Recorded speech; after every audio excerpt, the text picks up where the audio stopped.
देखिए, एक बार आत्मदेव नाम के एक ब्राह्मण थे। वे बहुत धनी थे। उनकी पत्नी धुंधली बहुत सुंदर और कुलीन थी। उनके पास सारे सुख थे, लेकिन संतान नहीं थी। अब संतान ना होने की पीड़ा के कारण एक दिन वो दुखी होकर वन की ओर चले गए और एक तालाब पर जाकर ठहर गए। उन्होंने अपने मन में प्राण त्यागने का निश्चय कर लिया था। लेकिन वहां पर एक संत आते हैं।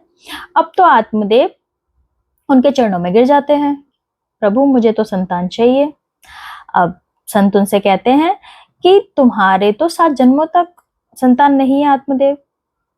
अब इस पर तो आत्मदेव बहुत ज्यादा विलाप करने लगते हैं। तब प्रभु, या तो मुझे संतान की प्राप्ति कराइए, नहीं तो मैं यहीं अपने प्राण त्याग दूंगा।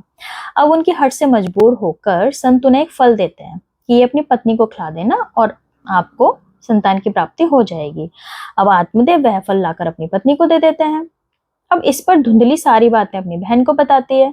फिर उससे ये कहती है कि मुझसे तो ये पुत्र को जन्म देने की पीड़ा नहीं सही जाएगी, मैं क्या करूं।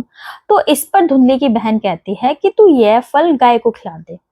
मेरे पेट में बच्चा है, वह बच्चा पैदा होने पे मैं तुझे दे दूंगी। तो तू सबको ये बताइयो कि ये मेरा पुत्र है या पुत्री है। ठीक है, धुंधली मान गई। अब ऐसा ही होता है, जब बच्चा पैदा होता है उसकी बहन को एक पुत्र पैदा होता है। अब तो धुंधली सबको ये बता देती है कि मेरा पुत्र पैदा हुआ है। अब तो आत्मदेव बहुत खुश, सब में मिठाइयां बांटते हैं और गाय को भी एक पुत्र पैदा हो जाता है, जिसका रूप तो मनुष्य का होता है, लेकिन उसके कान गाय जैसे होते हैं। अब दोनों बच्चों का नाम रखा गया। धुंधली का जो पुत्र था उसका नाम धुंधकारी रखा गया और गाय से जो पुत्र हुआ उसका नाम गोकर्ण रखा गया। अब दोनों बच्चे साथ में जवान होते हैं। तो गोकर्ण बड़े होकर बहुत ही ज्ञानी और पंडित बने, लेकिन इसके बिल्कुल विपरीत धुंधकारी बहुत ही दुष्ट बना। ऐसा कोई अवगुण नहीं था जो धुंधकारी में ना हो, ऐसा कोई पाप नहीं था जो धुंधकारी ना करता हो। तो धुंधकारी नित्य ही अपने माता पिता को पीटता था, उनसे धन छीन कर ले जाता था।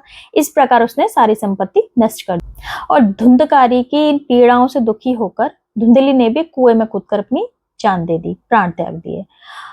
अब तो आत्मदेव इतना विलाप करते हैं कि ये मैंने भगवान से क्या मांग लिया। ऐसा कुपुत्र होने से तो अच्छा था कि इसकी माँ बांझ ही रहती। अब मैं कहाँ जाऊं, क्या करूं, अब मैं इस संकट से कैसे बचूं, मुझे कौन इस संकट से बचाएगा। तभी तो कहते हैं कि भगवान ने हमारे लिए जो निर्णय लिया है वही सही है। हमें कभी भगवान से हट नहीं करनी चाहिए। अब धुंधकारी की कहानी आगे देखने के लिए हमारे नेक्स्ट वीडियो को जरूर देखिएगा।